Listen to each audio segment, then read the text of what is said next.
দিদি নমস্কার। ওই ব্যাপারটা হচ্ছে কি যে আমি ইন্ডিয়া থেকে বাংলাদেশ এসেছি, আমার কাকু ওই অনিমেষ কাকুর বাসায় এসেছি। তো আপনাকে অনেকদিন দেখে এখান থেকে হেঁটে যাচ্ছেন আর কি, তো আপনার নাম্বারটা কি দিতে পারবেন? আপনি একজন অপরিচিত মানুষের কাছে নাম্বার চান, এটা কোন ধরনের ব্যবহার? আরে ব্যাপারটা বুঝতেছেন না যে আসলে হয় কি, মানে কথা বলতে বলতে আর কি একদিন পরিচিত হয়ে আর যাবো। ব্যাপার হচ্ছে আমি রাস্তা থেকে হাঁটি, এটা আপনি রেগুলার ফলো করেন? এটা কোন ধরনের আচরণ? হ্যাঁ, জিন্দেগি এক সফর है सुहाना। এই আপনি তো মানে না, আপনার নাম্বারটা আজকেই দিয়ে যাবেন, কারণ দেখা যায় আমি পরে আর সময় পাবো না আর কি, না, না, বলছিলাম আর কি।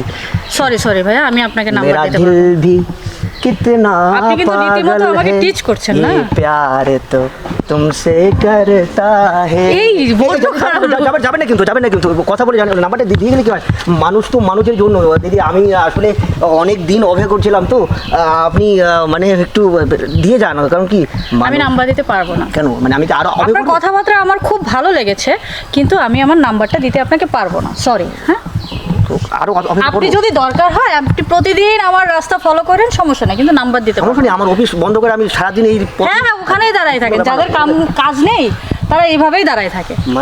মানুষের জন্য আমি- জীবনের জন্য তোমাকে আজ না হয় কাল পাবো।